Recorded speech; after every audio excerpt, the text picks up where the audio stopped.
Now, my last video about dangerous driving habits that could kill you went absolutely viral, okay? So this video is going to serve as a part 2 because look, you can avoid things that are going to kill you there, obviously, right? You can avoid reckless speeding. You can avoid being under the influence while you're driving, but that is not enough. You need to take further precautions that are going to avoid the mistakes of other people, okay? Because look, everybody these days is distracted on the roads. They're under the influence. They're doing all this BS, right? So you can't just be worrying about yourself. You have to be worrying about other people, knowing what they're going to do and the dumb stuff they're going to do and avoiding that. And I genuinely think if you implement every single habit in this video on a regular basis, like your chances of crashing or having a fatal accident, God forbid, is like almost zero, okay?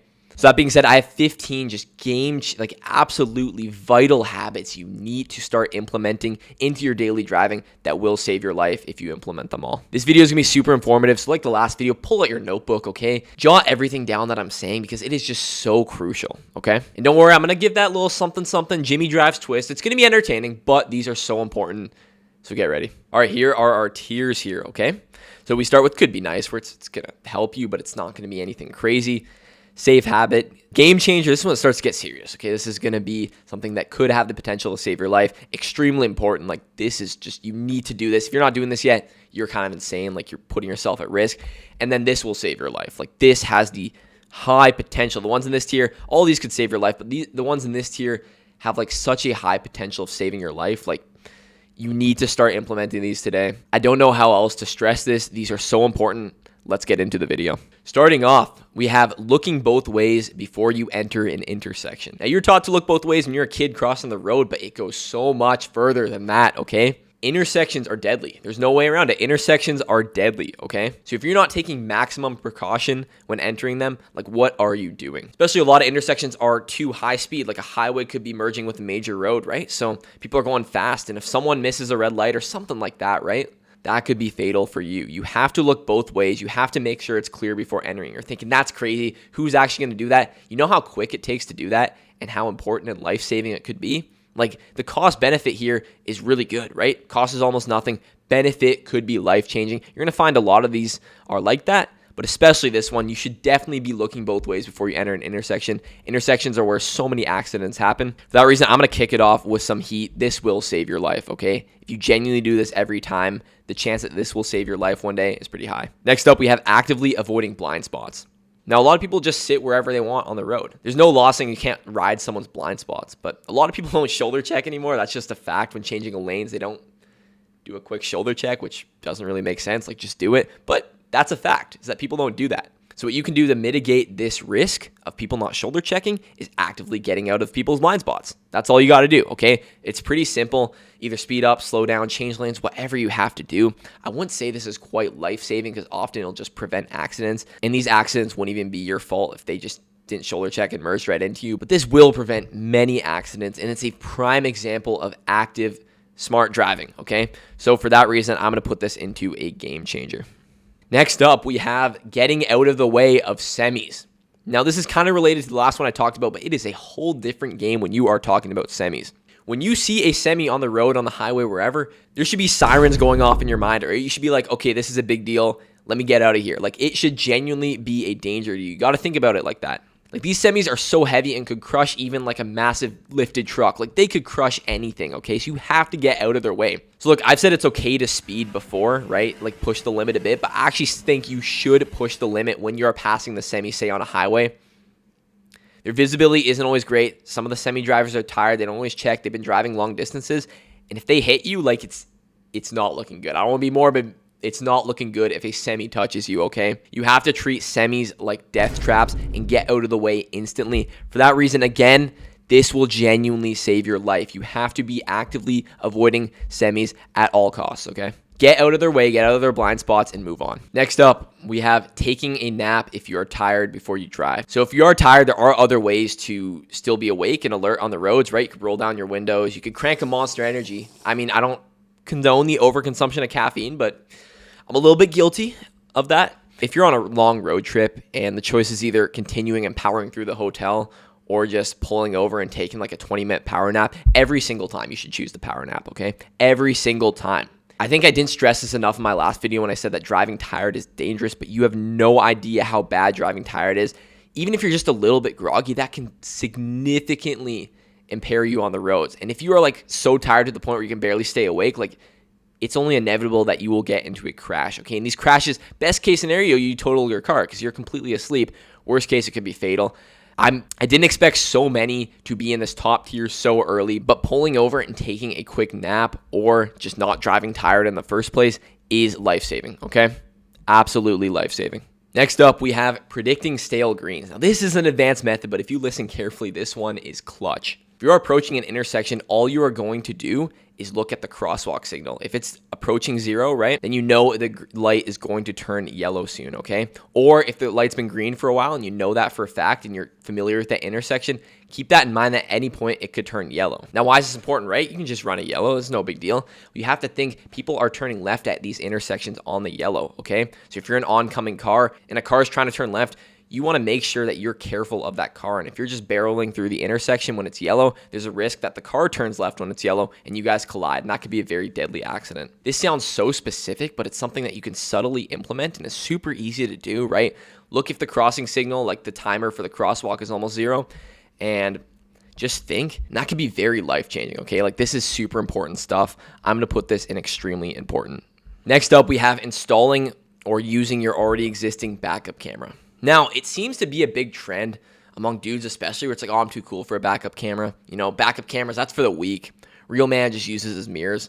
And look, am I team like only backup camera? No, look around with your 2 eyes, okay? Like, observe the outdoors. But like, am I going to sit here and say that a backup camera isn't a super useful tool? No, a backup camera is huge, okay? Especially because if you're in a car with bad visibility, you cannot see low behind you. You cannot see like objects, people, animals, right? Anything that hides below the trunk line of your car, okay? That's kind of hidden behind there, but a backup camera gets that area perfectly. So let's say there's a dog or there's just some objects there, or you know, heaven forbid, there's a kid there. You won't be able to fully see whatever's there if you don't have a backup camera. If you don't have one and you don't want to install it, just be extra careful. But if you have a backup camera, don't fully rely on it, but use it, man. However, this is rare cases of scenarios, right? Am I telling you to trade in your, S2K for a Tesla because it has more cameras? No, like, it's just like if you have it, it could be important. Most of the times, backup cameras just help with parking, so it's not a big deal, but it is helpful.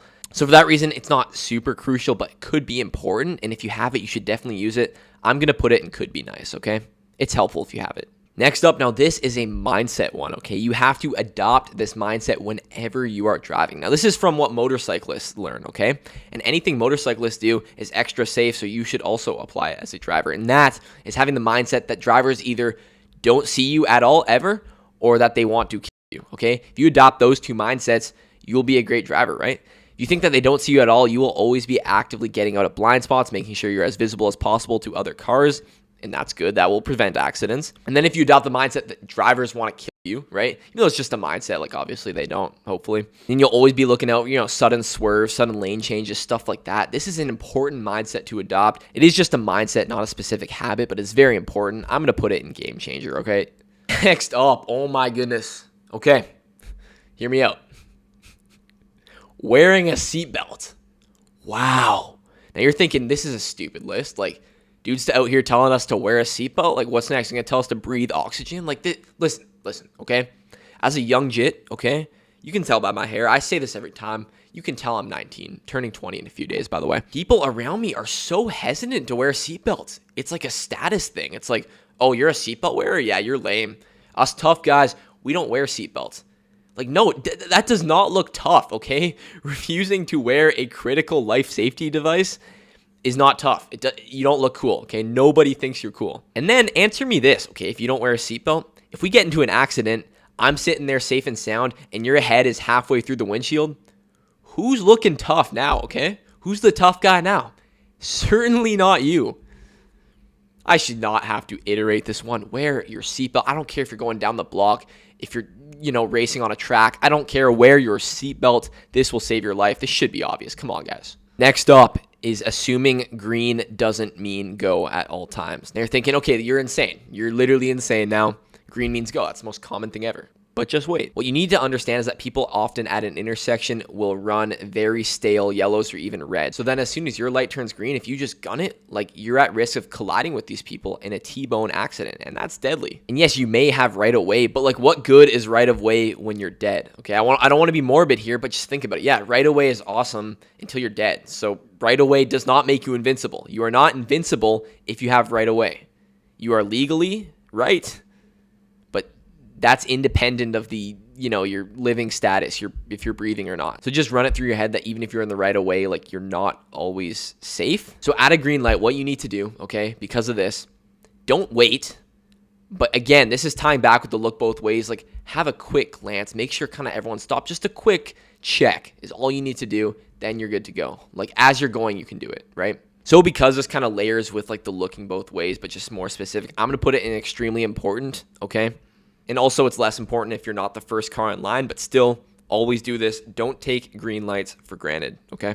Next up, we have implementing a safe following distance, okay? So the standard's like 3 seconds, depends on how fast you're going, but yeah, it's good. I mean, if you're not going that fast, the worst that could happen is probably just a rear end collision, which won't be that deadly, but it's important, okay? So not going to overcomplicate this one. It's a safe habit. Next up, we have constantly checking your mirrors. Now, situational awareness is huge, okay? Knowing what cars are around you and not just sitting idle in your lane, only focused on yourself, is critical. This is such an important habit to adopt, okay? Now you're thinking, why is this important? The first reason is that you can always be aware of what drivers around you are doing, okay? Which, who doesn't want that? And secondly, more importantly, in the event of an emergency and you have to swerve, you may have an idea of where cars are around you, okay? You may have an idea of like, what space can I use? What's available?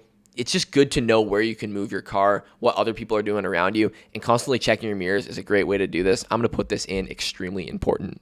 Next up, we have looking a few cars ahead. So accident avoidance is not just about instantly reacting to whatever's in front of you, but rather it's looking ahead, predicting what's going to be ahead, stuff like that is very key in accident avoidance. So I'm going to put this one in game changer. It won't save your life all the time, but you should always be looking ahead. Spatial awareness is absolutely huge. Next up, we have 9 and 3 on the steering wheel at all times. I mean, could be nice, but whatever gives you the most control, you're chilling. Next up, we have turning on your lights in bad weather. Now, everyone thinks you should just have your lights on at night, but arguably bad weather visibility can be as bad or worse than night driving. So turn on your lights, and you can get ticketed for this, okay? This is a ticketable offense, at least in BC. So because of how important visibility is, especially in bad weather circumstances, absolutely extremely important. And finally, we have another habit that motorcyclists use that you too should adopt, okay? Anything motorcyclists do, you should do too as a car driver. And that, my friends, is gonna be checking your rear view mirror at a stoplight. Okay, how many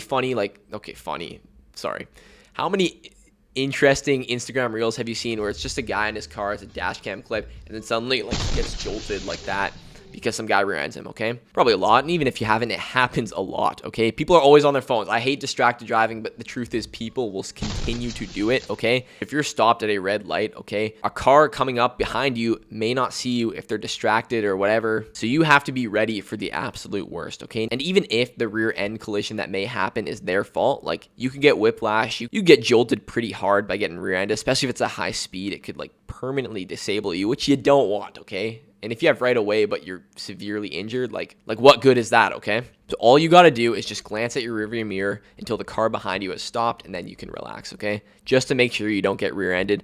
This is pretty huge. It's not life-saving, but I'm going to put it at game changer. Guys, I hope you enjoyed that video. Follow me on Instagram. Join the Discord down below. And yeah, thank you so much for the support for 15K. I love you guys, okay? From the depths of my heart, I love everybody watching these videos. You guys are changing my life with these, so thank you for watching. See you guys in the next one.